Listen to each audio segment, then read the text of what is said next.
네, 여러분 안녕하세요. 대한민국 최고의 방송 스픽스, 최고의 프로그램 역전의 용사들 시간이 돌아왔습니다. 네, 정말 이제 제가 노란 옷을 입고 여러분들한테 안녕하세요 이렇게 예쁘게 인사를 드리니까 여러분들도 한번 상냥하게 잘 받아주시면 너무 좋을 것 같고요. 네, 이제 좀 있으면 설인데 서로 이제 분란을 조금 정리하고 우리 한번 좀 행복하고 또 다정하게 잘 지내야지 되지 않을까라고 생각을 합니다. 네, 여러분들도 저하고 생각이 같으시다면 구독, 좋아요 눌러주시고요. 요즘 괜히 우리 스픽스가 그런 스트레스도 아닌데 오해하시는 분들이 좀 있으셔가지고 조금 빠지고 있습니다. 구독이. 근데 스픽스의 진정성을 믿고 좋아해 주시는 여러분들이라고 한다면 저희들에게 힘을 좀 주시면 좋을 것 같습니다. 여러분 다 아시죠? 좋댓글, 좋아요, 댓글, 구독, 알림 많이 많이 부탁드리겠습니다. 자, 오늘 함께 하실 분들 소개하겠습니다. 우리 강지호 이분뉴스 기자 어서 오십시오. 네, 안녕하세요. 네, 정말 뭐 언제 봐도 믿음직스러운 우리 첫째 사위 같은 느낌입니다. 아유, 감사합니다. 제가 딸이 있다는데. 아유, 네, 그리고 그 옆에는요. 저도 좀 오랜만에 본 것 같아요. 우리 이경 기자님 어서 오십시오. 네, 안녕하세요. 어디 갔다 오신 거예요? 사실 어제 하루 못 봤는데 엄청 오래된 것 같네. 네, 어제? 어제는 경찰청 요즘에 본청 국가수사본부 좀 열심히 취재를 하고 있습니다. 본인이 뭐 이렇게 고소당한 건 아니고요. 알겠습니다. 취재를 하고 있습니다. 네, 자 그리고 또 멋진 우리 정기한 평론가님 어서 오십시오. 안녕하십니까. 반갑습니다. 요즘 구독자가 빠진다고 하니까 이게 다 저희 부덕의 소치인데 왜 구독이 빠지는지 사실 설명이 잘 안 됩니다. 빠지고 있어서 오늘은 노희 변호사님한테 좀 부탁을 드렸지만 스픽스를 구독하지 않을 이유가 뭐가 있느냐라는 생각이 들어서 적극적으로 좀 주변 분들한테 알려서 구독자 좀 늘리자 이런 말씀을 드립니다. 157만 명을 한 10,000명 늘어나는데 한 40일 정도 걸렸는데요. 한 2,000 몇백 명까지 갔다가 지금 쭉쭉쭉 빠져서 오늘 보니까 157만 700명대 가니까 한 1,000명에서 1,500명 정도가 최근 며칠 사이에 빠져서 우리가 그렇게 잘못했나? 아니면 우리는 구독자가 많고 조회수가 있어야 정말로 우리는 버틸 수 있는데 우리는 뭐 후원금을 따로 받지도 않지 않습니까? 근데 좀 구독자가 줄어드는 것은 스스로 좀 반성을 하면서 다른 한편으로는 좀 호소를 해서 구독자를 좀 늘려주시면 좋겠다. 주변에 널리 좀 알려서 좋아요 이렇게 좀 많이 해주십사 부탁을 드립니다. 네, 그리고 준 HF665님이 노영이 스탠스를 잘못 잡아서 양쪽에서 욕먹는 것 같다. 아니 그럼 스탠스를 잘못 잡았으면 한쪽에서는 욕을 안 먹어야 되는 거 아닙니까? 한쪽만 먹어야 되는데 왜 양쪽에서 먹죠? 이거는 여러분들이 저의 진위를 약간 각각에서 이렇게 가져다가 쓰기 때문이라고 저는 생각합니다. 저의 스탠스는 변함이 없습니다. 저는 합당 관련해서 정청래 대표의 큰 뜻이 있으니까 뭐 그런 얘기를 했겠지라고 생각을 했습니다만 정청래 대표 얘기에 대해서 별로 이렇게 제가 직접 언급은 잘 안 하면서 어쨌든 합당 절차와 관련해 가지고는 조금 신중하게 보라. 이게 제가 원래 취지였잖아요. 여기저기서 똑같은 취지인데 쇼츠가 각각 반대쪽 입장을 말하는 쇼츠들이 막 돌아다니면서 와, 날 이렇게 버리나 사람들이? 그렇지만요, 저희 페이스북에 제가 또 쓴 게 있습니다. 어젯밤에 제가 울분을 토하면서 쓰고 잔 게 있는데 그거 한번 보시면 여러분들이 얘는 그런 애구나라고 아실 겁니다. 한번 빨리 들어가서 보시고 네, 응원해 주시기 바라고요. 많은 분들 이번 사태로 인해서 우리가 같은 진보 진영 유튜버들끼리 싸울 필요가 전혀 없습니다. 분란 일으킬 것도 전혀 없습니다. 우리들이 원하는 거는 이 정부가 성공해야 된다. 또 정청래 대표가 잘 성공한 대표로 남기를 바란다. 그리고 사법개혁, 검찰개혁, 사법개혁 잘 이루었으면 좋겠다. 이거밖에 없습니다. 그리고 대한민국의 진보진영, 특히 민주당원들의 이 수준이라는 게 너무너무 높아요. 그래서 우리가 결국은 모든 걸 해결하고 있지 않습니까? 당원들이 원하는 방향으로 다 해결됐습니다. 지도부들이 뻘짓을 해도 결국 여러분들이 원하는 대로 다 되고 있고요. 결국 그 말을 다 듣고 믿고 있습니다. 걱정하지 마시고요. 조금 여유를 가지시고 좀 너그러운 마음으로 전체적인 취지를 잘 살리셔서 양해를 하시고 잘 들어주시면 좋을 것 같습니다. 네, 서론이 길었는데요. 오늘 첫 번째, 대통령도 그런 얘기 좀 하고 있습니다. 대통령 팔이 그만하시고요. 대통령에 대한 얘기할 때는 좀 신중하게 잘 얘기를 해주십시오. 이런 얘기가 지금 나왔습니다. 오늘 강훈식 비서실장이 대통령 팔이 그만해라 막 정확하게 아예 그냥 옷을 박아버렸는데요. 이 얘기 한번 들어보겠습니다. 통합에 대해서는 대통령의 오래된 지론이 있습니다. 그 지론은 오래되었고 또 그것은 저희 참모들은 다 알고 있다. 이 정도로 답변 드리면 될 것 같고요. 또 마치 국회에서 또 당에서 대통령이나 청와대의 뜻을 서로 이야기하면서 하는 것에 대해서는 사실 대통령과 청와대 참모진은 경제 살리기, 민생 살리기, 그리고 외교, 또 대통령께서 매일 말씀하시는 부동산 문제와 주식시장의 문제를 감당하기도 버겁습니다. 청와대나 대통령의 뜻을 말씀하실 때는 신중해 주실 것을 이 자리를 빌어 정중히 요청드립니다. 네, 강훈식 비서실장이 대통령 팔이 그만하고 좀 신중하게 얘기를 좀 전해달라 이렇게 말씀을 하셨는데요. 정기현 대표님, 네. 도대체 비서실장이 저렇게까지 얘기하는 건 무슨 말입니까? 저는 신중하게라는 것보다 정중히 요청드립니다라고 하는 것 어느 쪽에도 도움이 되지 않는다. 제가 직접 말씀드리니까 대통령이 여기에 대해서 당에서 알아서 할 거는 알아서 하고 우리한테 협조 구할 거는 협조 구하는데 그 협조의 전제는 당에서 일치된 의견 또는 대세가 형성되어 있는 뭔가에 대해서는 충분히 대답을 하겠지만 하기 전에 대통령 의중이 뭔지를 물어보고 이렇게 따라가선 것은 안 되겠다. 그리고 정중히 요청합니다라는 것은 진짜 호소하겠습니다. 이제 이런 뜻이니 저는 강훈식 실장의 저 발언에는 진심이 담겨 있다 이렇게 느낍니다. 유불리의 문제를 따지기 전에 대통령의 진위 여부는 굉장히 중요하지 않습니까? 그러나 그것이 이제 당내에서 분란이 될 때 누가 이제 촉발을 시켰느냐 이것은 정확하게 우리가 좀 짚고 가야 될 거 아닙니까? 찬성 반대의 문제가 아니고 어쨌든 정청래 당대표가 이 문제를 처음에 당에서 거론하고 뭔가 이슈를 만들어서 가는 시점에 어긋나 버린 거죠. 그 과정에서 아니다 맞다 대통령의 뜻이 무엇이냐 아니냐라고 하면서 갑자기 청와대를 이렇게 참전시켰던 그 과정에서 정청래 대표가 좀 자유롭지 못하다는 생각이 들고 여기에 대해서 또 다른 이야기 어제 강덕구 의원 같은 경우도 실수를 해버렸지 않습니까? 본인의 진위와 전혀 관계없이 개인한테 보내야 될 뭐 카톡 내용, 뭐 예를 들면 저 같은 사람한테 공유해야 될 내용이 페이스북으로 이제 저 보좌진에서 잘못 올려버리니까 이게 막 일파만파 커지면서 그 진위가 뭐냐 이제 이렇게 하니 이 상황이 더 이상 진행이 돼서는 안 된다. 대통령실에서는 대통령은 지금 이 문제를 이렇게 바라보고 있으니까 정중히 요청드리니까 이제 당은 단합된 모습으로 가달라라고 하는 좀 절박한 호소라고 저는 생각합니다. 근데 저는 약간 그 좀 정기현 평론가에게 좀 두리뭉실한 것 같은데 강득구 의원이 그 내용을 쓴 게 아니라는 얘기잖아요. 강득구 의원 얘기는. 아니, 강덕구 의원이 썼는데 보낼 대상이 본인이 페이스북에 올릴 글이 아니라는 거예요.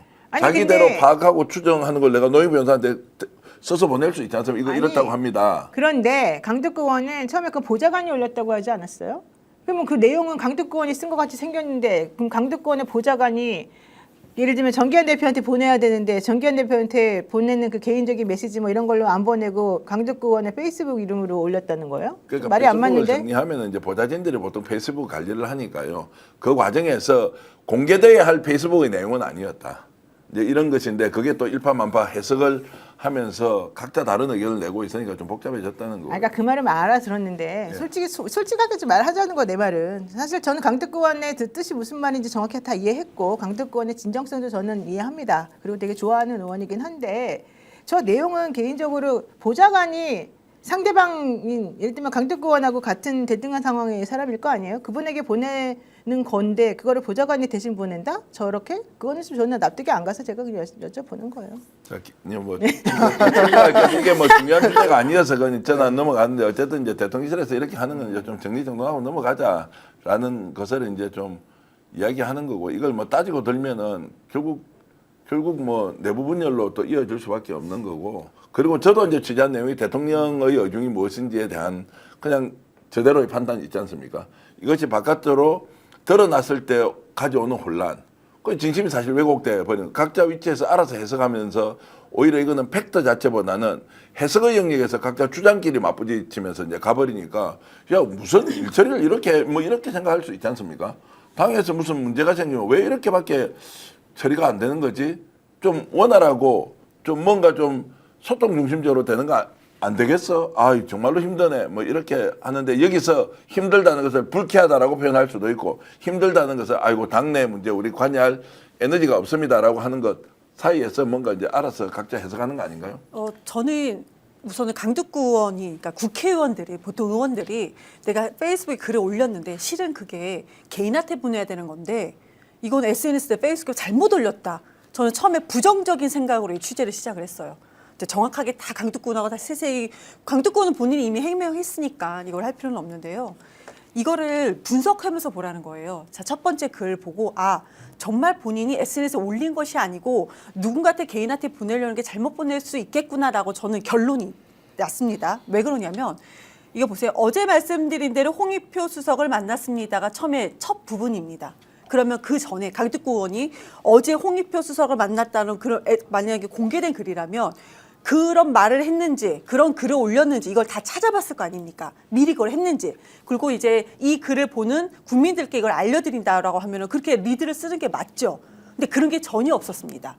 그런 부분에서 봤을 때는 이게 진짜 개인간한테 보내는 문자지 이거를 이 SNS 나의 강북구라는 사람의 SNS를 보는 모든 사람들이 보게끔 올린 글은 아니겠구나라고 저는 생각을 합니다. 저는 이 페이스북 관련된 뭐 실수인 것 같아요. 그런데 좀 치사한 느낌이 듭니다. 예를 들면 젊은 친구들이 페이스북이라든지 SNS 잘못 올린 다음에 뭐라고 얘기하느냐? 고양이가 실수로 눌렀어요. 사실은 보좌관은 의원과 동등한 입장에서 얘기할 수 없는 거잖아요. 설령 강북구 의원이 하지 않고 보좌관이 올렸다고 하더라도 이거는 제 탓입니다라고 얘기를 해야 되지 않나라는 게 제 기본적인 생각입니다. 그래서 이렇게 변명하는 것 자체가 그렇게 좋아 보이지는 않는 것 같아요. 네. 대통령의 발언을 놓고 지금 이제 우리 대통령의 의중을 놓고 지금 하는 이야기지 않습니까? 대통령이 합당에 대해서 원론적으로 동의한다라는 말은 시점에 대한 게 아니고 시점도 예를 들어서 합의되면 일찍 하고 합의 안 되면 지방선거 이후에 하는 것이고 통합 자체에 대해서 원론적으로 찬성한다. 이게 대통령의 마음 전부 아닙니까? 그런데 이걸 찬성했다 반대했다라고 이걸 비틀어서 너는 찬성파야 너는 반대파야라고 누가 몰고 갔느냐고 이걸요. 그러니까 찬성 아니야 반대에 더 가까워라고 뒤에 주장하는 사람은 사실은 경중을 따져봤으면 경 쪽이에요. 그런데 찬성이라는데 너희들 뭔 소리야 반대하는 거는 말이 안 돼라고 당대표 쪽에서 강하게 주장을 하면서 이 문제가 복잡해졌다는. 그러면 저는 어떤 사안을 우리가 비교평가할 때는 51g 대 49g도 나누어서 그 2g의 차이가 모든 것을 결정짓지 않습니까? 그걸 양비론이나 양시론으로 가서는 저는 안 된다고 생각하는 거죠. 이것은 당 지도부에 문제가 있는 것이다. 지도부라면 당대표가 더 문제가 있는 것이다. 그런데 이걸 놓고 바깥에서 얘기하는 사람들이 진위가 무엇인가를 가지고 다시 공격하는 방식은 경중을 따지고 이 사안을 지혜롭게 정리하는 데는 도움이 되지 않는다. 대통령은 합당에 원론적으로 동의한다. 시기가 당겨질 수도 있고 늦어질 수 있는데 그것은 당대당으로서 당의 권한으로 해야 한다. 이 이상 어떻게 우리가 확인을 합니까? 저는 그래서 이제 이 문제를 대통령으로 개입시키거나 대통령의 의중이 무엇이다라는 것을 하는 공방은 의미가 없다. 오히려 지금부터 이재명 정부를 돕기 위해서 민주당이 정청래 대표를 중심으로 얼마나 빠르게 법안을 처리하고 그리고 개혁입법 작업 외에도 지금 대통령을 지원해야 될 수없이 많은 일이 있지 않습니까? 이걸 보고 이제 정청래 대표의 진심을 한 번 더 확인해야 한다고 말씀드립니다. 저도 정기환 대표님 말씀 되게 공감을 하는 게 지금 현 상황을 보면 좀 상대편을 다 죽이려고 들여 하는 사람들이 상당히 많은 것 같아요. 사실 민주주의라는 게 내부의 의견이 많이 있고 거기서 협의를 하면 그런 과정인 거잖아요. 전 민주당 의원이건 아니면 지금 바라보는 민주시민이든 간에 이재명 정부의 성공을 위한다라는 것은 아무도 부정하지 않을 것 같아요. 다 그걸 원하는 것 같아요. 하지만 이걸 풀어나가는 과정에서 전 되게 아쉬웠던 것이 찬성이든 반대든 간에 이재명 대통령의 왜 이렇게 의견만 생각을 하냐는 거예요. 예를 들면 합당이라는 게 있고 합당 반대라는 게 있으면 본인 스스로 생각을 하고 옳고 그름을 판단을 해서 하면 되는데 본인의 주장을 강화시키기 위해서 이재명 대통령은 당무 개입 때문에 대놓고 말을 못하는 상황인 거잖아요. 왜 대통령의 건의에 기대서 얘기하냐라는 거죠. 전 그런 부분에 대해서 사실은 상당히 불편합니다. 네. 네. 네, 다 불편합니다. 네. 자, 여기에 또 이제 이 불편함을 가중시키는 우리 김어준 씨가 있습니다. 한번 들어보겠습니다. 정청래 대표는 합당이 대통령 뜻이라는 걸 알고 추진한 겁니다. 너무 당연하잖아요. 정권 초기에 집권 이후 첫 번째 전국 선거, 지방선거를 앞두고 집권 여당이 당대당 통합하겠다는 중차대한 사안을 대통령이 반대하는데 어떻게 추진합니까? 너무 당연한 이야기인데, 그래서 애초 대통령은 합당을 원했다는 걸 우상호 전 수석도 전했고 그 후임 홍익표 수석도 여러 차례 여러 가지 방식으로 이야기한 바 있는데, 그렇다고 당무 개입이 될 수 있기 때문에 대통령이 직접 나설 수는 없는 거예요. 근데 강덕구 의원은 그걸 안 믿었던 것처럼 보여요. 적어도 SNS상으로는. 대신에 이제 그 이후 여기저기서 돌아다니는 이야기는 정청래가 연임하고 조국은 대선 후보하고 그렇게 서로 밀약을 했다는 식의 이야기가 여기저기서 돌았는데, 이제 그걸 역으로 해석하면 정청래는 연임하면 안 되고 조국은 대선 후보가 되면 안 된다는 말이잖아요. 그러려고 했다고 막 공격을 한다는 건 그 정치적 욕망이 이번 사달을 일으킨 거예요.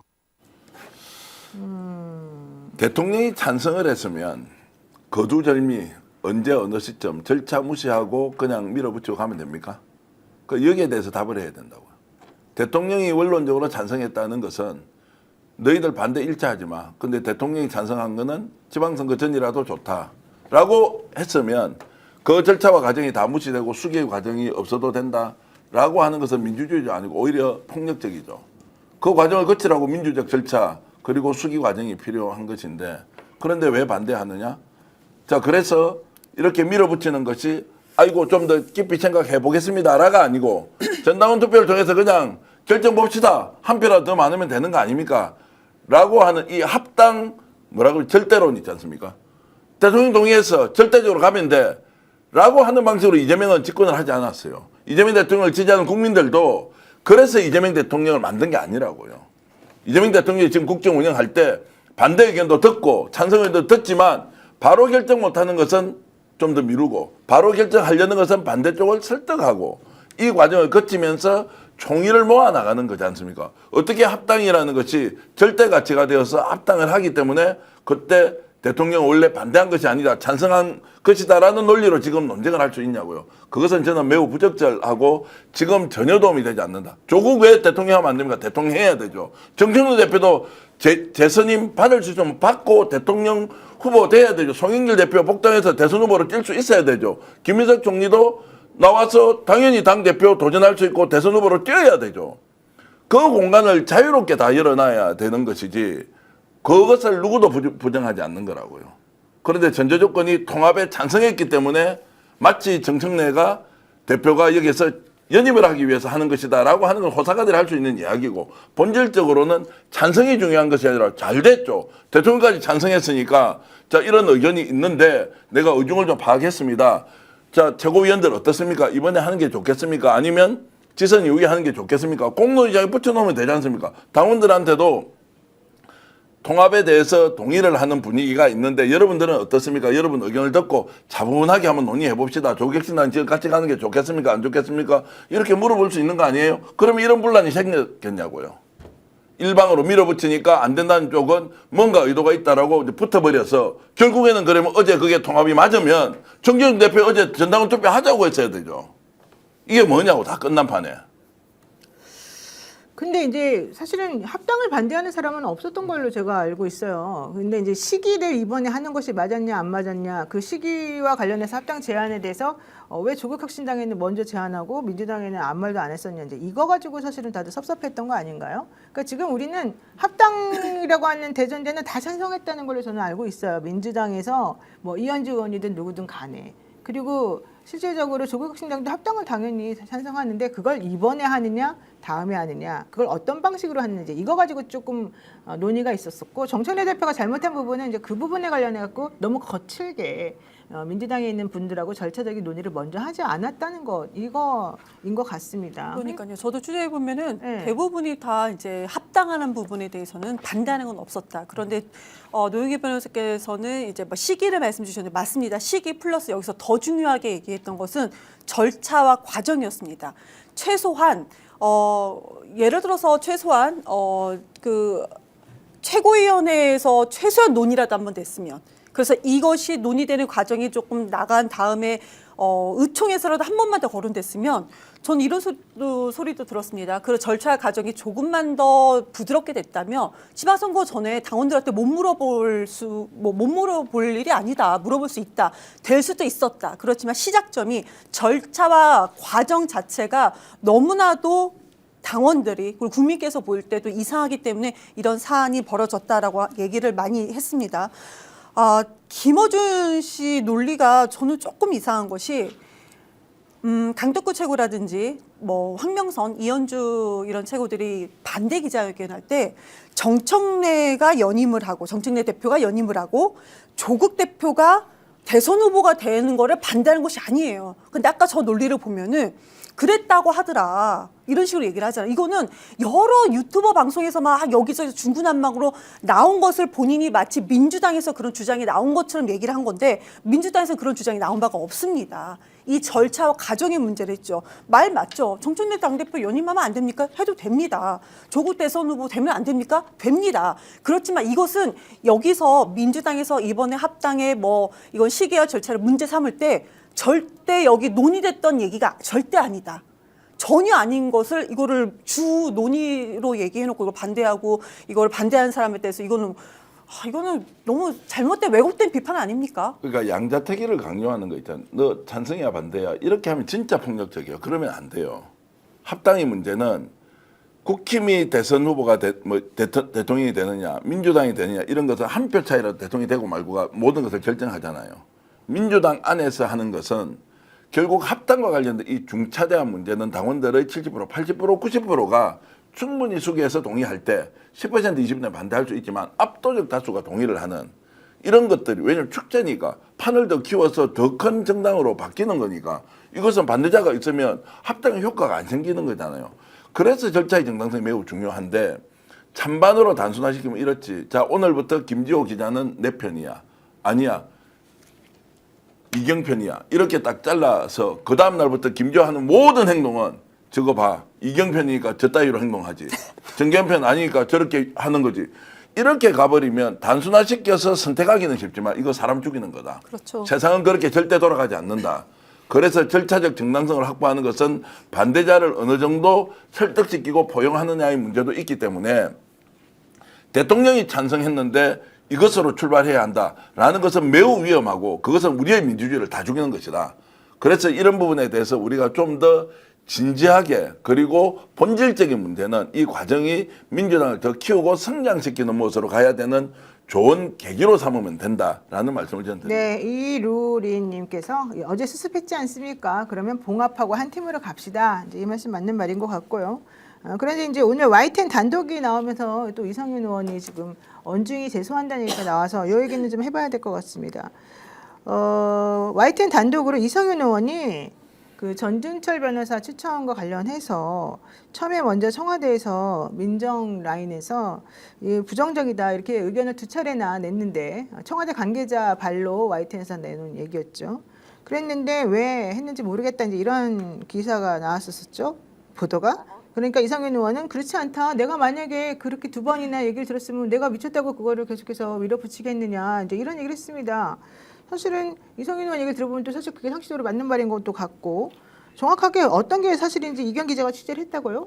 우선은 이거 기사가 YTN 보도가 네. 청와대에서 2차례 이성윤 의원한테 전주철은 아니야라고 얘기했다라는 그럼에도 불구하고 이성윤 최고가 전주철을 추천했다라는 내용이잖아요. YTN 보도가 맞느냐가 첫 번째 궁금한 거죠. 청와대 취재를 했습니다. 정확한 워딩을 들었습니다. 제가 물었죠. 청와대 보도, 그러니까 YTN 보도는 그럼 오보입니까? 네, 오보입니다. 절대 그런 거 아닙니다. 왜 그러냐면 보통은 말을 돌려서 합니다. 그러니까 강원시 비서실장도 뭐라고 했냐면 통상적으로 당추 인사에 대해서 후보자들이 최종적으로 통보받는 후에 모든 절차가 진행됨을 말씀드리겠습니다. 라고 얘기했어요. 간단하게 말씀드리면 청와대는 추천 전에 검증하지 않는다. 제가 얘기 들은 거는 추천 전에 절대 검증하지 않는다. 추천 전에 청와대에서 의견을 내지 않는다. 처음에 이렇게만 얘기를 하더라고요. 그래서 제가 계속 꼬리에 물고 질문을 했죠. 그럼 YTN 보도가 오보입니까? 마지막에 들은 확답은 네, 오보입니다였습니다. 누구한테 들은 얘기인데요, 그 얘기가? 거기까지 제가 청와대 취재한- 관계자라는 거잖아요. 청와대 사람입니다. 그러니까 청와대 뭐 있는 사람. YTN에서도 청와대 관계자한테 들었고 우리 이경 기자도 청와대 관계자한테 들었는데 그 청와대 관계자라는 사람이 똑같은 사람은 아닐 거잖아요. 같은 사람은 아닙니다. 그래서 그러니까. 제가 또 물었던 것이 그러면 이거 추천 이성윤 최고가 전화 통화를 2차례 했다는 사람이 이태원 민정수석 비서관이잖아요. 이태원 민정수석 비서관하고는 통화가 되지 않았습니다. 그리고 청와대에서도 이 사람이 얘기하진 않았을 것이다. 그래서 이성윤 최고한테 물어봤습니다. 제 대신 이성윤 최고가 전화를 해서 오히려 취재하면서 확인했더라고요. 이태영 민정수석 비서관은 아니다. 라고 얘기를 들었다고 합니다. 이성윤 최고는. 그리고 그렇게 본인이 검찰에 있을 때, 그러니까 청와대의 민정수석 비서관을 2차례 전화했다는 YTN 보도에 나온 그 이태영 민정수석 비서관은 이성윤 최고가 검찰에 있을 때 그때 후배였다. 그러니까 본인한테 누가 추천할 거냐, 난 이런 사람 추천할 것이다 라고 얘기한 전화통화 정도가 2차례 있었고, 본인이 확인해 본 결과 이태영 민정수석 비서관이 그런 얘기를 할 필요가 없다, 이렇게까지 얘기가 나왔습니다. 어쨌든 YTN 기자가 저렇게 기사를 낼 정도면은 기자들은 그냥 혼자 자기가 막 쓰는 게 아니라 이렇게 취재한 내용을 녹음을 하거든요. 그래서 아마 청와대 관계자가 여러 명 있겠죠. A, B, C, D, E. 그 중에 한 명하고 통화를 했을 가능성이 있습니다. 그래서 저는 그런 말이 있었던 거는 뭐 YTN 기자의 말 자체를 저는 오보라고 생각하지는 않습니다. 다만 이제 그게 전체적으로 어떤 맥락에서 어떻게 이루어졌는지에 대해서는 또 이성윤 최고위원이 또 아니다라고 얘기를 하고 있기 때문에 그 중간 과정에서 어떤 일이 벌어졌는지에 대해서는 뭐 밝히고 싶으면 밝히고 이제 이래야 될 것 같아요. 이성윤 최고위원은 이 부분에 대해서 매우 억울해하면서요. 오늘 바로 언중에 신청을 했습니다. 오늘 바로요. 그리고 본인이 할 수 있는 모든 법적 조치를 전부 다 하겠다라고 얘기를 했습니다. 그러면서 하는 얘기가 그러면은 이거 YTN 보도가 내리냐 안 내리냐, 정정 보도냐, 여기서 중요한 것이 아니고 왜 청와대와 당을 갈라치게 하느냐. 이 부분. 그러니까 이걸 처음에 그 청와대 관계자라는 사람이 이 사람이 누구인지를 본인은 어떻게든지 법적 조치를 통해서 밝혀내겠다라고 하는 것이 이제 이성윤 최고의 마지막 대답이었습니다. 청와대 근무하는 분이 몇 명쯤 됩니까? 숫자가 법적으로 많겠죠. 공개는 안 되게 돼 있지만 한 800에서 1000명 정도 될 거고, 거기에서 청와대 관계자라고 하면 관계자가 최소한 정무직으로 봐도 300~400명은 있을 거예요. 그러면 그중에 누군가가 이성윤 의원한테 이런 식으로 의견을 전했다. 그 의견을 전하는 방법은 직접 얘기를 해야 전합니까? 아니면 보좌관 또는 지인을 통해서 이렇게 내 의견을 전달했으면 좋겠다 할 수도 있지 않습니까? 그런 것이 전혀 없다는 말도 말이 맞을 수 있고, 이성윤 의원처럼 그 사실 자체가 없다라고 하는 것도 맞을 수 있는 것이니, 이것을 청와대에서 전했다 전하지 않았다라고 하면 그 대상이 300~400명 정도가 있기 때문에 그 관계자로 우리가 특정할 수가 없다는 거죠. 그러면 지금은 중요한 것은 이성윤 의원이 하는 얘기가 더 중요하다고 저는 보고요. 취재가 잘못됐다라고 해서 언론중재위에 제소한다라는 것도 오히려 더 큰 문제를 삼을 수 있다. 그런데 진짜 취재원을 그 언론이 공개를 해버리면 어떻게 합니까? 실제 이렇게 했다 이러면 더 복잡해지는 문제이고, 쉽게 말씀드리면 이야기를 전한 사람의 특정이 이미 300명, 400명 정도 되는 수준 같으면 이거는 당사자 의견을 존중해 주는 것이 맞다고 저는 생각합니다. 네, 자 이제는 좀 정리해야 될 때이기 때문에 실제 이성윤 최고위원이 언중에 제소를 했다고 하니까 그거는 이제 그 진실관계가 밝혀지는 거에 따라 얘기가 되면 되고요. 우리는 이제 더 이상 이 부분에 대해서 이렇게 혼란스럽게 할 필요는 없어 보인다 생각이 듭니다. 두 번째 주제 가겠습니다. 일반이적 혐의 재판이 이제 시작이 됐는데요. 오늘 윤석열 씨가 재판에 출석을 하지 않았습니까? 네, 오늘 네, 출석했습니다. 오늘 다녀오셨습니까? 오늘 다녀오지는 못했습니다. 그러면은 그것과 관련해서 좀 취재된 내용은 있습니까? 네, 그 질문에 대해서는 취재를 좀 해봤습니다. 좋아요. 자, 윤석열 씨가 오늘 이상한 행동을 보였다는 얘기가 있던데 그게 무슨 얘기인가요? 오늘 보니까 그 윤석열 씨와 김용현 씨가 이제 인사를 나누고 이제 화기애애한 막 그러한 모습을 제가 봤었습니다. 근데 이제 보니까 이게 과연 불안한 그런 모습인가라는 이제 의문이 들었어요. 근데 제가 요즘에 이제 윤석열 재판을 그동안 들어오면서 윤석열의 행동 자체가 이 사람이 불안한 이런 행동을 취하고 있느냐, 요즘 생각은 좀 그렇지 않다라고 보입니다. 왜 그러냐면 요즘에 김건희 씨가 1년 8개월 사실상 무죄에 가까운 판결을 받았었고, 그 이후에 김예성 씨 또한 무죄를 받았습니다. 김건희 씨의 집사죠. 저는 이거는 진짜 제 생각이긴 하지만 무언가 약속이 돼 있는 것이 아닌가? 윤석열이 뭐 사형이든 무기징역이 나오던 간에 김건희 씨에 대해서는 뭐 무죄라든지 그 주변인들을 봐주는 그러한 일련의 약속이 있지 않았었나라는 좀 생각이 좀 들었습니다. 그렇기 때문에 윤석열 씨가 이 2월 19일 날 판결이 있는데도 불구하고 좀 편안한 마음을 가지고 있는 것이 아닌가라고 생각을 합니다. 네, 사실 뭐 오인성 재판부에서 판결 난 이후로 김건희 씨가 아주 행복해하고 있다. 이거는 우리가 다 익히 알고 있는 내용이고요. 우리 같아도 행복할 것 같습니다. 그렇죠. 왜냐하면 무죄 아니면 다만 공소기각 나오고 있고 창원 내에 있는 명태균 씨 사건 같은 경우에도 특히 다 본인 입장에서 보자면은 너무너무 좋은 판결이 나지 않았습니까? 그러면 당연히 윤석열 씨 입장에서도 김건희 관련된 내용은 전부 다 무죄 나오나 보다 이렇게 기대를 하고 있을 것이고 요즘 판사들이 민주당을 싫어한다는데 맞네. 민주당 이제 큰일 났어. 이제 이런 생각 가질 수밖에 없을 것 같습니다. 그렇죠. 자, 오늘 윤석열 씨가 재판에 출석하면서 보여줬던 태도 소리는 없습니다만 한번 보도록 하겠습니다.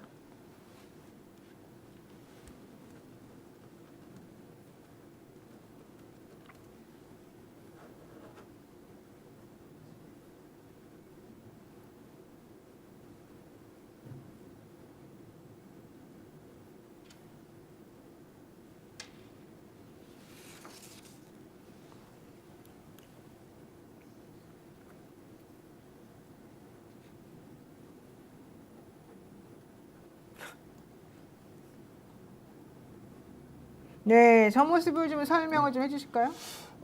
근데 원래 통상적으로 윤석열이 재판 이전에도 그렇고 재판 이후에도 그렇고 자신의 변호인과 대화를 상시적으로 나눕니다. 네. 심지어는 재판 중간에도 저기 멀리 있는 변호사 불러가지고 얘기하고 그런 경우가 상당히 많기 때문에 이제 우리 시청자분들께서 보기엔 상당히 이례적인데 뭔가 판결을 앞두고 불안한 모습이 보이는가라고 생각할 수 있는데 원래 윤석열 평소 모습이라고 보시면 될 것 같습니다.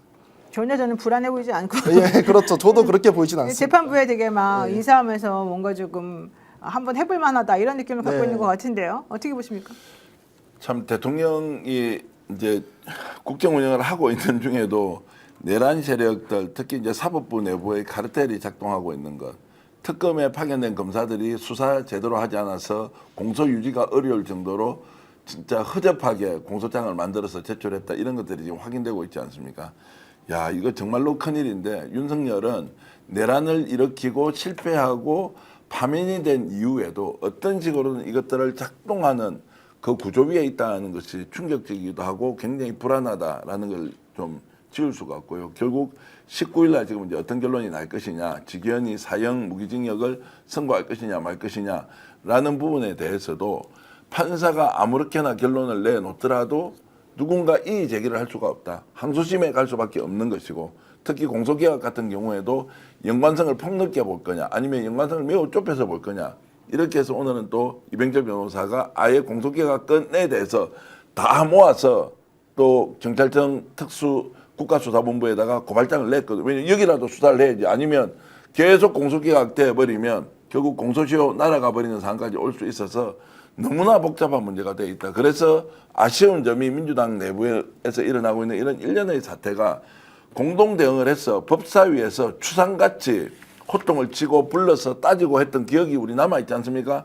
이거 지금 민주당이 적극적으로 나서서 해야 하는데 왜 우리는 이런 문제에 대해서는 깊이 있게 보지 못하는지에 대해서 안타까움이 큽니다. 지금 저 영상 보면은 윤석열만 좀 나왔잖아요. 저 바로 뒤에 김용현이 들어옵니다.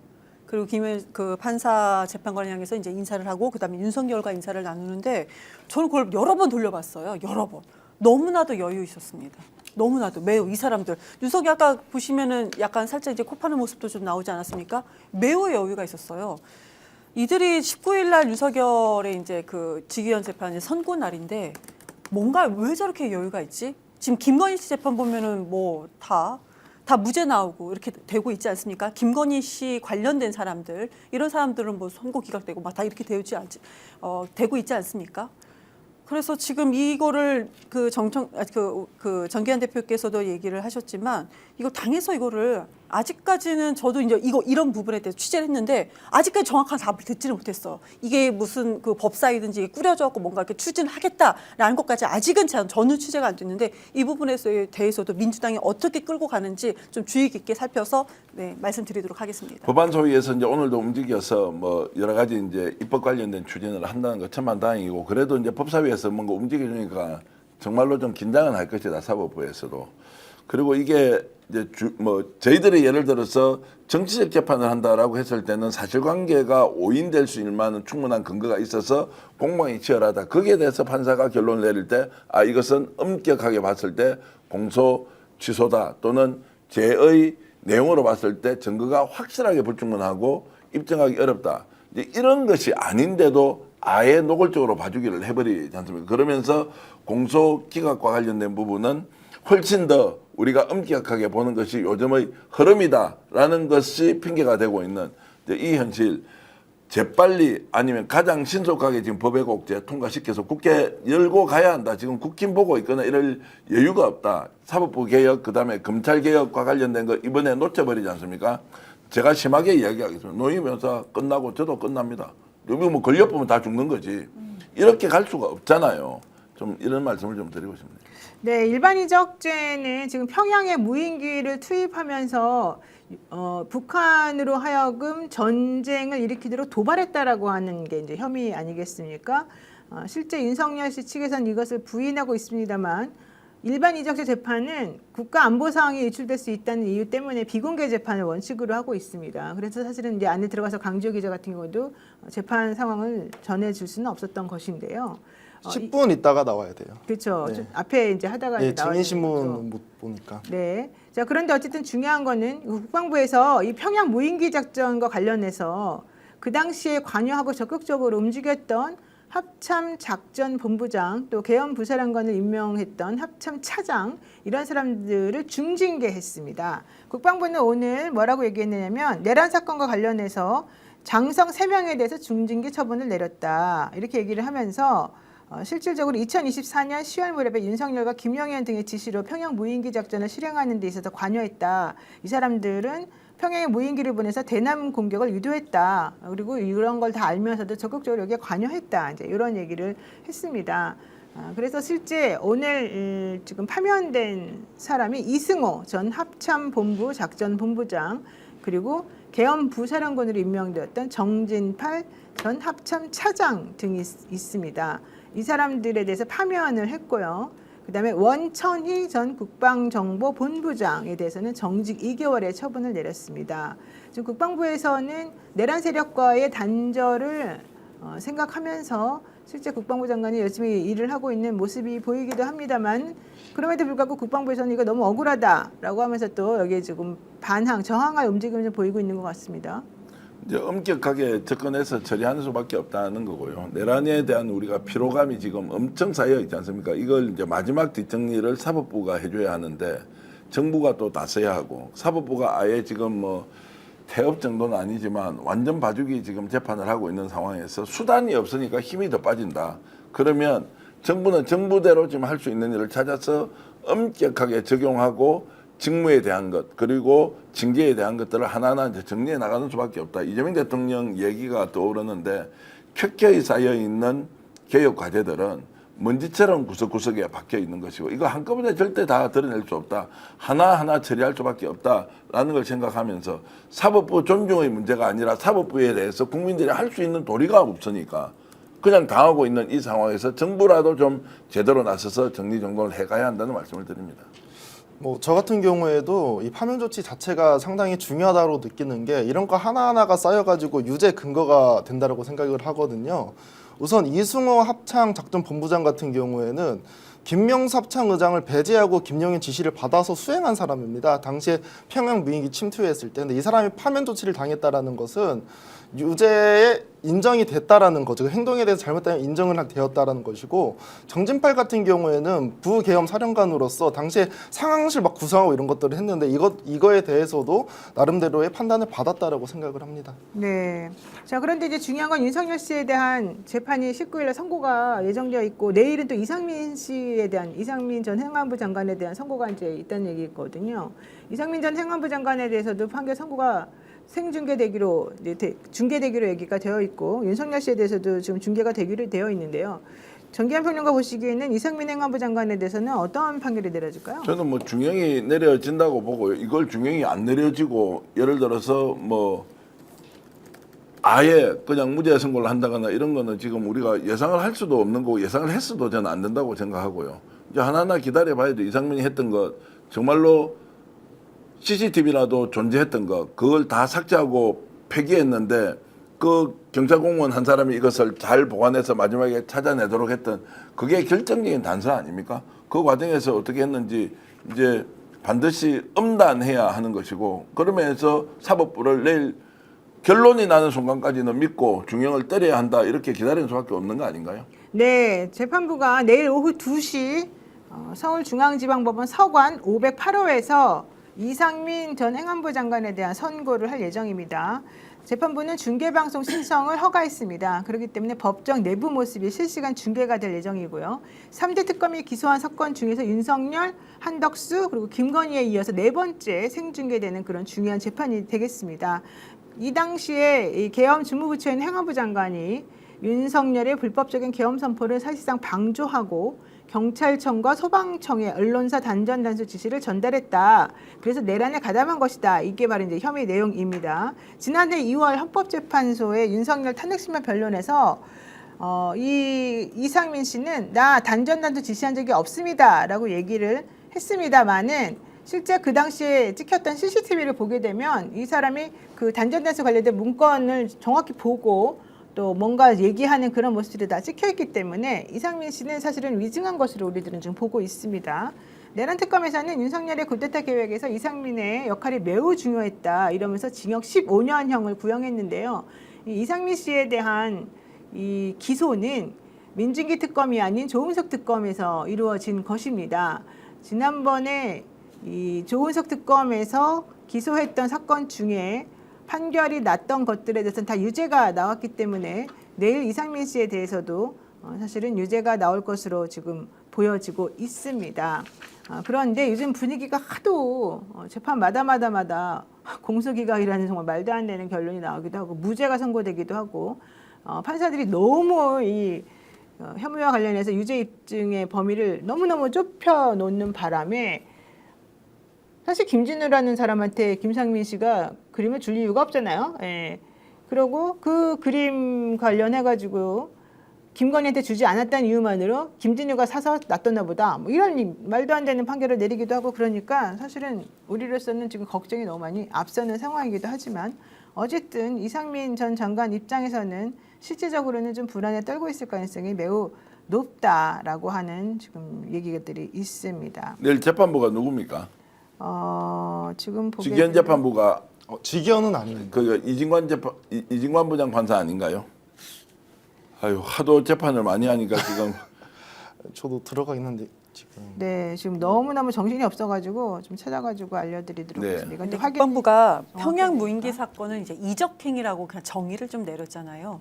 그런데 특검에서 이제 윤석열의 그 무인기 보낸 거에 대해서 북한의 도발을 유도해 비상계엄의 명분을 쌓으려는 목적이 있었다고 유경진. 얘기를 하지 않았습니까? 예. 그럼 만약에 이것이 정말 북한의 도발을 해서 전쟁을 일으키려고 했었다는 것이 정말 목적이라는 것이 이게 정확히 밝혀되면은 이게 일반 윤석열한테도 일반 이적죄가 아니고 외환죄까지 적용이 됩니다. 그러면 무기징역, 외환죄가 또 이제 사형까지 되는지 모르겠죠. 무기징역까지 제가 이제 확실하게 알고 있는데요.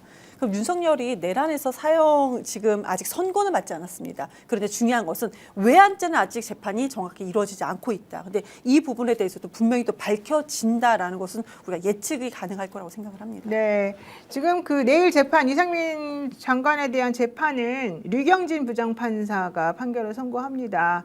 류경진 부장판사는 31기로 연선 수료했고요. 있는데요. 법무부인 태평양에서 변호사로 근무하다가 판사로 임관됐습니다. 전주지방법원 판사를 시작으로 해서 광주 고등법원, 전주재판부, 의정부지방법원, 서울고등법원, 인천지방법원 등을 거쳤습니다. 강력 사건을 특히 심리를 많이 했는데요. 인천 편의점 강도 살인 사건에서 무기징역과 전자발찌 20년을 선고했고요. 그다음에 아내 살인 사건이 있었었는데 이때는 징역 23년을 선고한 바가 있습니다. 현재는 형사 32부 부장판사로 재직 중에 있습니다. 어떻게 될지는 잘 모르겠습니다만은 현실적으로는 유죄가 인정이 된다라고 하면 좀 중형을 선고하지 않을까라고 하는 기대를 지금 해보고 있는데요. 사실 이상민 씨 같은 경우는 워낙 이 CCTV에 드러난 게 너무 많고 또 위증한 것으로 좀 보이는 정황들이 너무 많아서 이 사건을 무죄하거나 이 사건을 좀 약하게 판결하기는 좀 어렵지 않을까라고 하는 생각을 좀 했습니다. 하지만 백대현 부장이 또 워낙 약하게 형을 선고하는 걸 보고 사실은 다들 좀 겁이 나고 불안한 건 맞는 것 같습니다. 대한민국 국민들이 이제 판사가 누군지 봐야 하고요. 이제 판사 실명제 다 하고 있으니까 얼굴 다 공개해가지고 이 사람이 재판 어떤 형량을 결정했는지 이제 다 알아야 되고요. 사법부라는 단어를 써서는 안 된다는 말이 나옵니다. 판사가 누군지 물어봐라. 오늘도 우리가 똑같지 않습니까? 직연이 하느냐, 이진관 부장판사가 하느냐, 아니면 유경진 부장판사가 하느냐. 이 사람의 성향에 따라서 형량이 달라져. 이게 무슨 법치국가예요? 누가 하더라도 비슷하게 결론이 나도록 해야 하는데 사람에 따라서 너무나 다르다. 그런데 이걸 법과 양심에 따라서 했다라면 땡. 그게 말이 되냐고요. 저는 그래도 좀 중형이 나올 거라고 생각이 되는 게 이미 이진관 부장이 국무위원 한덕수에 대해서 23년형을 주지 않았습니까? 그러니까 나름대로는 키 맞추기를 해야 될 것 같고 이 선고가 왜 중요하냐? 조태용과 박종주 경호처장 재판도 이 사람이 맡고 있거든요. 내일 판단에 나오고 그 다음 재판들이 조태용이라든지 박종준의 판결도 저희가 예상해 볼 수 있을 것 같습니다. 네. 질풍가도님이 이렇게 말씀하시네요. 니들이 아무리 떠든다고 사법부가 바뀌겠냐. 네, 현역 할머니 그럼에도 불구하고 법대로만 하면 될 것 같습니다. 이런 얘기 하셨는데요. 그러면 어떻게 할까요? 그러면 사법부가 하는 대로 그냥 포기하고 있으면 왜 그러면 정치는 잘못된 거는 우리가 따지고 들면서 사법부가 잘못한 것에 대해서는 말을 못 합니까? 절대 저 권한을 가진 사람들도 아니고 정말로 하는 거 이거는 보면 국민들이 너무 속상해서 이제 하는 말이고요. 베이글 50님께서도 사법부 하는 짓이 정말 불안해서 신뢰가 안 갑니다. 정말 큰일입니다. 이렇게 얘기하셨어요. 정말 걱정이 많습니다. 그리고 사실 이 류경진 부장이 뭐 양형을 또 중형 때리기도 했지만 골프백 동료 판사가 또 골프백 받은 골프채 사건이 있었거든요. 그건 또 무죄를 또 내리기도 하고 그래서 어떻게 될지 사실 모릅니다. 그러니까 검찰은 그렇게 잘못됐다고 우리가 검찰 권력을 어떤 식으로든 그냥 조작 왜곡 날조 전문가들이니까 범죄 집단이라 이렇게 해서 공격도 하고 상당히 좀 해소가 됐는데 사법부에 대한 신뢰가 정말로 이렇게 떨어질 것이다. 저도 이제 믿지도 않죠. 제가 재판받는 것도 있지 않습니까? 뭐 어떻게 합니까? 뭐 운 좋으면 사는 거고 운 안 좋으면 지 마음대로 하는 건데 대한민국 법에 대한 신뢰도가 이렇게 떨어져 버렸는데 이걸 사법부 내에서 시스템적으로 정리 못하고 법관 개개인이 알아서 결정하면 따라야 한다라고 하는 것. 국민이 정말로 재판할 때 그 사람이 누군지를 먼저 알아봐야 한다. 이제 이런 것들은 근본적으로 죄의 유무죄를 다툴 때 지금 하고 있는 이 사법부의 행태에 대해서 정말로 어떻게 하면 됩니까? 이 사람들 어떻게 할 길이 없는 거죠. 없죠. 그러니까요. 네. 자, 류경진 부장판사는 강력범죄에 대해서는 비교적 엄정한 양형을 해왔다는 평가를 받지만 2023년 현직 부장판사가 골프채를 수수한 사건에 있어서는 그 당시 이제 골프채가 50만 원 상당이었대요. 50만 원 상당의 골프채 수수만으로는 청탁 목적을 인정하기 어렵다라고 말하면서 무죄를 선고한 바가 있습니다. 결론이 나와봐야지 알 수 있겠다 이런 얘기인데요. 네. 윤석열 씨는 19일 날 이런 모든 전체적인 상황을 종합해서 19일 날 안 나올 수도 있냐라고 했지만 이제는 오히려 19일 날 무조건 나간다. 나에게 유리할 것 같다. 이런 마음도 지금 품고 있는 것 같습니다. 그래서 진짜로 윤석열 씨가 반드시 출석한다라는 의지를 다지기도 했는데요.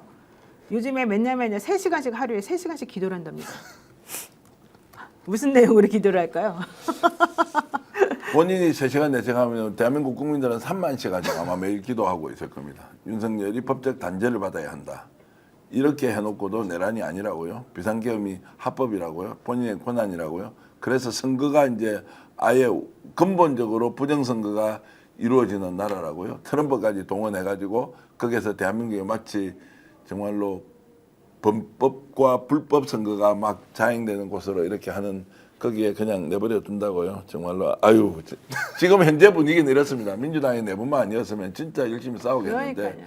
힘을 너무 빼버리니까 민주당 이 이슈 때문에 정말로 대응도 잘 못하고 대통령이 얼마나 답답할까 이 생각이 듭니다. 네, 김영민 더불어민주당 의원은 윤석열 씨 내일이 아니라 19일에 출석 안 할 수도 있다. 뭐 이런 얘기를 했습니다만 오히려 윤석열 씨 변호인단에서는 선거 날에 출석을 안 할 리가 없지 않겠느냐. 건강이 안 좋아도 그날은 무조건 출석할 것이다. 김영민 민주당 의원의 근거 없는 상상과 소설 이것 때문에 여론이 호도되고 있는 것에 대해서 유감이다. 이런 얘기를 지금 했습니다. 하지만 저희들이 계속 말씀드렸다시피 윤석열 씨는 출석할 거라고 말했고 출석을 안 한다 하더라도 판결 선고는 이루어진다라고 저희 여러 번 말씀을 드렸습니다.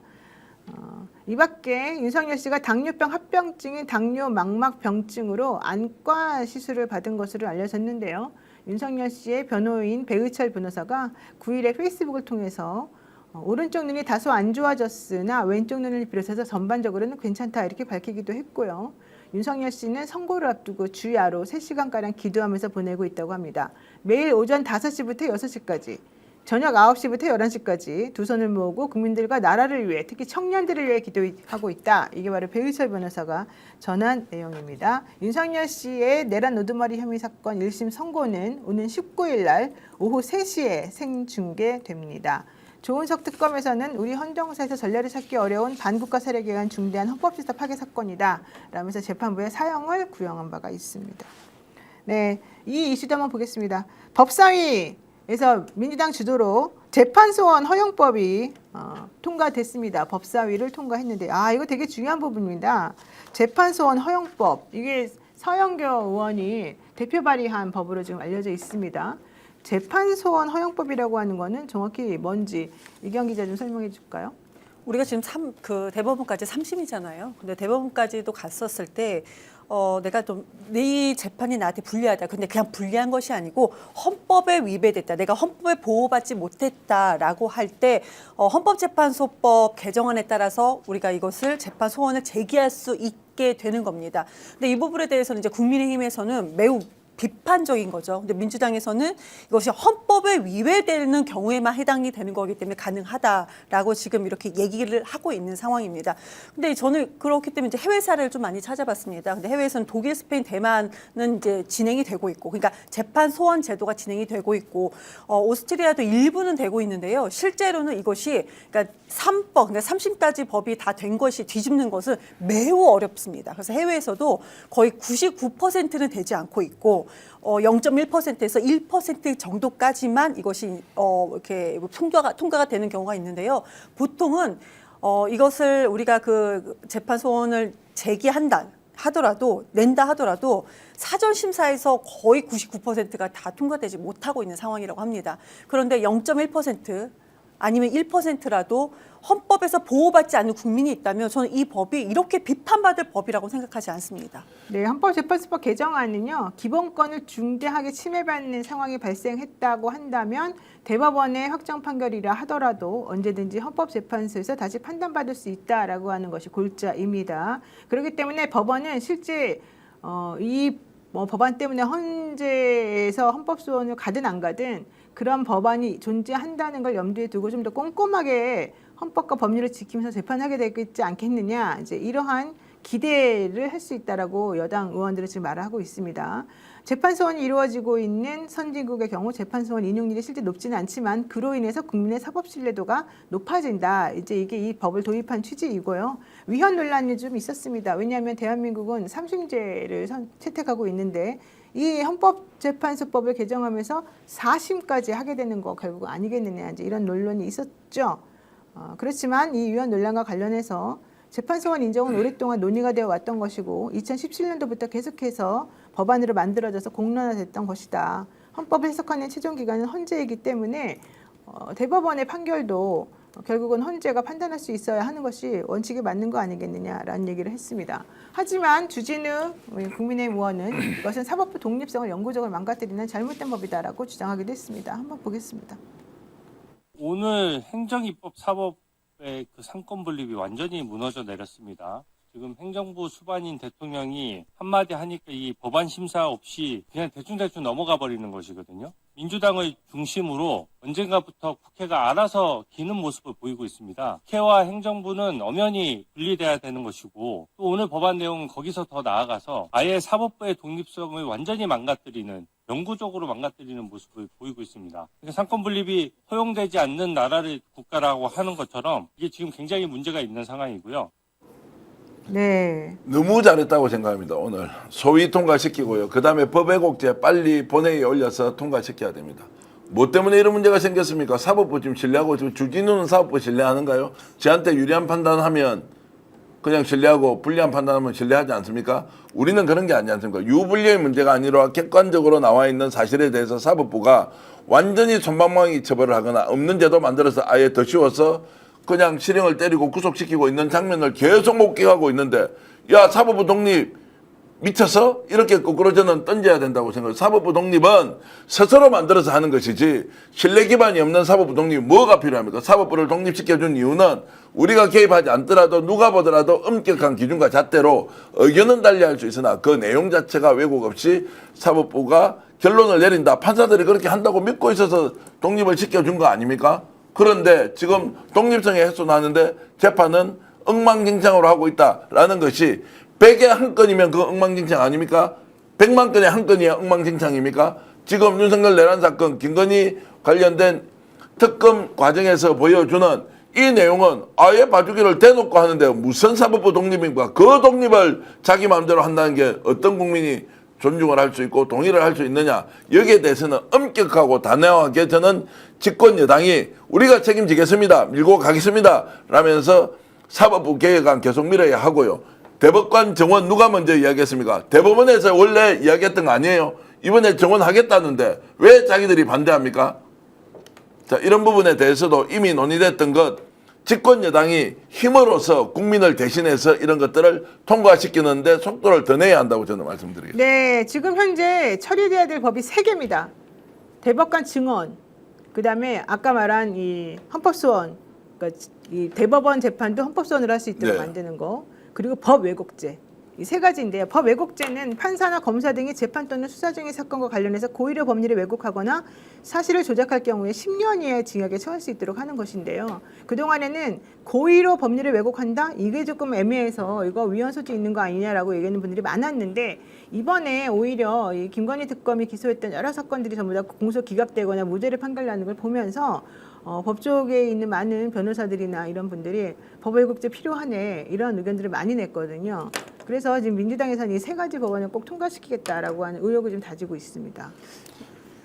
네, 법 네. 왜곡죄 같은 경우에 제가 듣기에도 왜 중요하냐면 실제로 그 판사님들이 또 판결하는 거 아니에요? 그래서 이게 뭐 실효성 있겠느냐라고 주장을 많이 하는데 법이 있는 것과 실제로 하나 안 되는 이것보다도 실제로 있나 없나 그 차이가 그 판사의 판단에서 상당히 중요한 역할을 할 거라고 보기 때문에 법 왜곡죄는 저도 꼭 필요하다라고 생각을 합니다. 네. 대한민국의 삼심 제도가 제도적으로는 삼심 제도죠. 근데 국민에게 모든 국민이 적용을 받느냐. 일반적으로 많은 국민들이 그렇습니다. 이제 대법원에 가서 난 30까지 기다릴 거야. 그럼 대부분이 네가 무슨 유명한 정치인이냐. 너는 무조건 기각이야. 이게 많은 국민들이 생각을 하고 있으세요. 그런데 또 이걸 모르는 분들도 되게 많으세요. 이유는 아까 우리가 대법관 증언 나온 것처럼 14명밖에 되지 않습니다. 대법관이. 그래서 민주당에서 24명으로 늘리는 거 48명으로 늘리는 안을 계속 내놓고 있는데 이것이 어찌됐든 간에 그쪽에서 반대를 하기 때문에 안 되고 있는 거다라는 네. 말씀을 드리겠습니다. 그럼 기각되는 율이 어느 정도인지 많이 아시는 기사도 많이 됐으니까요. 국민들이 이거를 대법관한테 제대로 그 심사를 제대로 받고 있느냐라는 기준에서 봤을 때 민사 사건은 80%가 대법관들이 보지도 않고 그냥 기각시킵니다. 그럼 가사 사건은 90%를 대법관들이 아예 보지도 않고 기각을 시켜요.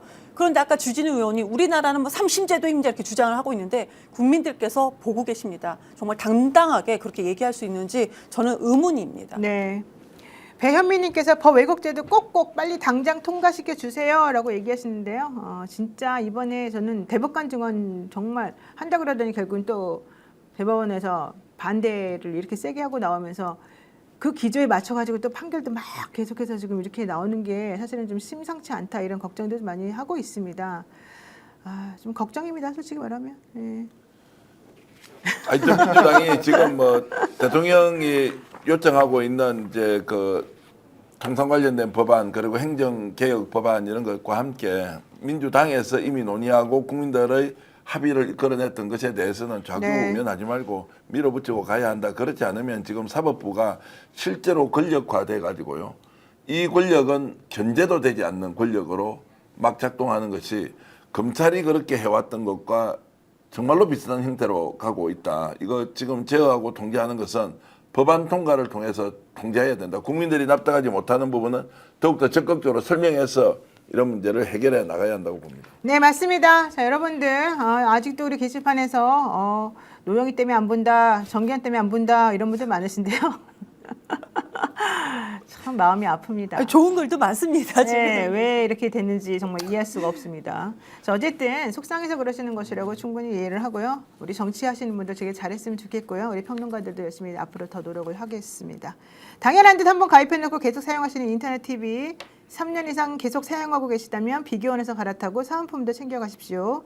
인터넷 TV 신규 가입 시 48만 원, 휴대폰 구입 시 최대 50만 원, 정수기 렌탈 시 최대 30만 원 혜택을 드립니다. 여기에 인터넷 가입하신 후에 쓰시던 휴대폰 알뜰폰 그대로 통신사만 변경해도 최대 30만 원 혜택을 받으실 수 있습니다.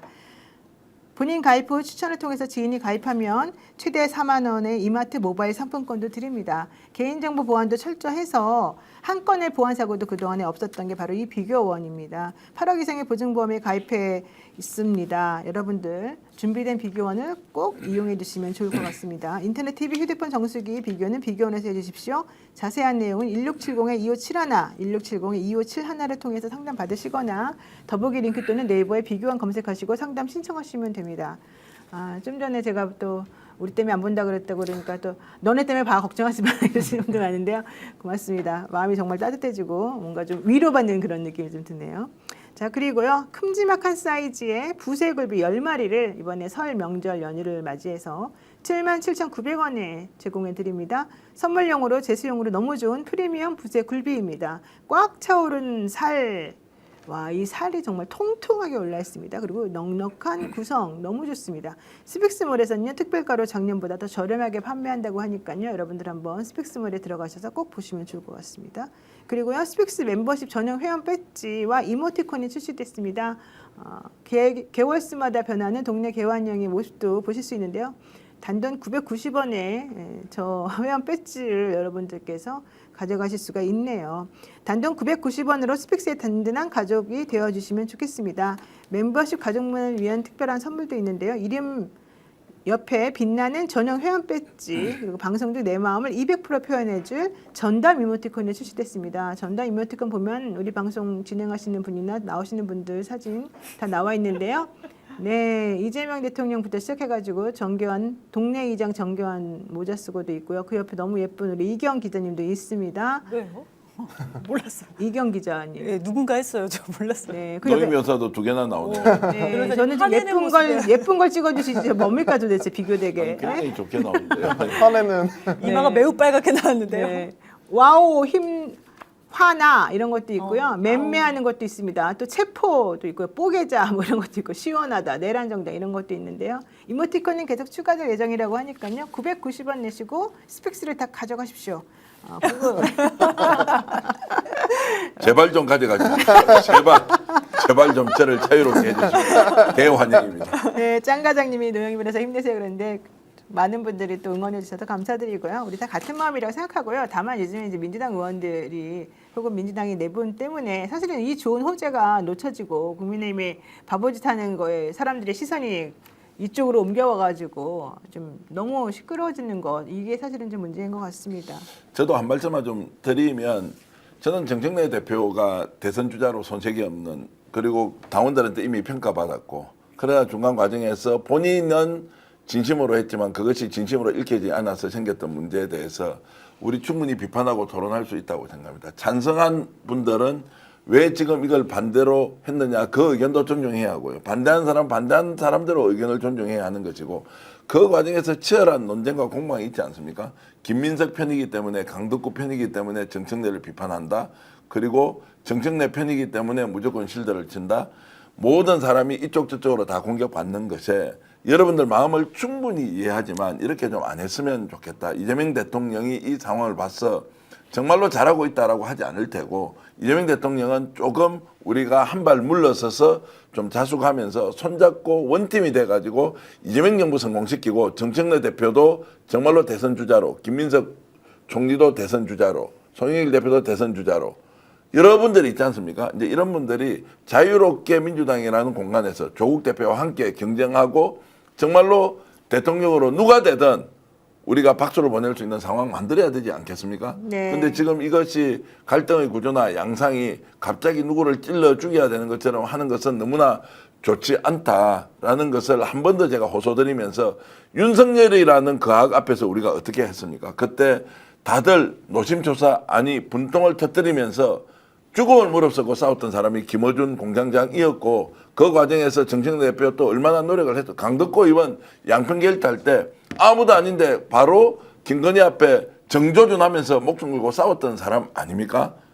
이런 거 생각하면 우리가 조금 자중하면서 자숙하고 그리고 서로를 이해할 만한 마음 충분히 있다. 우리는 윤석열을 무너뜨리는데 왜 더 좋은 대한민국을 못 만드느냐 네. 이런 말씀을 드리면서 저는 진심으로 여러분들께 호소드리고 저도 반성할 부분이 있으면 충분히 반성할 테니 함께 민주진보정이 가야 한다는 말씀을 한 번 더 강조드립니다. 네, 루미나 3914님께서요. 조희대가 지금 제일 기뻐하고 있을 것 같습니다. 우리가 방심하면 안 됩니다라고 해주셨고요. 하얗게 불태웠어 하얗게님도 발라치기 하지 맙시다라고 얘기해 주셨고요. 주회련 J4 알림도 동네형 정계원 이웃에 회원 가입해 주시면서 또 우리를 응원해주고 계십니다. 우리 PD가 지금 금방 센스 있게 올려주셨네요. 새로 가입해 주신 10분 감사드립니다. 동네형 정계환님 좋으시겠어요? 예, 감사합니다. 빨리 가져가십시오. 주인이 다 돼서 그냥 아예 공적 자산으로 스픽스를 그냥 우리 구독자들께 다 드리자. 이게 제 꿈이기도 합니다. 네, 여러분들 모두 감사드리고요. 네, 유튜버들의 말에 뭐 일희일비하시는 건 아니겠지만 다 같은 마음으로 응원하고 있다는 거 절대 믿음을 버리지 마시고 죄송합니다. 믿음을 버리지 마시고 네, 많이들 너그러운 마음으로 우리 이 상황을 얘기해 주시면 좋겠고요. 뭐 화가 나는 거 있어서 서로 좀 말이 거칠어지고 있는데 그런 부분에 있어서는 서로 조금만 상냥하게 대해주시면 좋을 것 같습니다. 네, 나석파장님께서 말씀하신 게 이겁니다. 민주진영에서 명박근혜 윤건희까지 가장 피 흘려온 사람들이 바로 민주당을 지켜온 사람들인데 이 사람들이 왜 이렇게 악마화하고 서로 못 잡아먹어서 안달입니까? 민주진영에는 조선일보가 없는데 까느라 바쁘고 당무기 못한다는 것을 무기로 동지들에게 입에 담지 못할 말을 한 철새를 또 두둔하고 이런 식으로 하면 안 될 것 같습니다. 여러분 우리 그렇게 하지 맙시다 라고 얘기했고요. 빈맨님께서 우리끼리 뭉치면 뭐합니까? 중도 보수들이 이미 등 돌리고 있어요. 그러셨고요. 네, 해피엔딩님 동네형 정기한 이웃에 또 와주셨고요. 정시영님 오늘 갤럽 조사 전화 받았는데요. 대통령 잘하는 거 하나만 꼽으라고 해서요. 다 잘한다고 했습니다. 이렇게 또 얘기해 주셨습니다. 모두 고맙습니다. 네, 여러분들 감사드리고요. 저희는 또 내일 만나요. 고맙습니다. 고맙습니다. 감사합니다.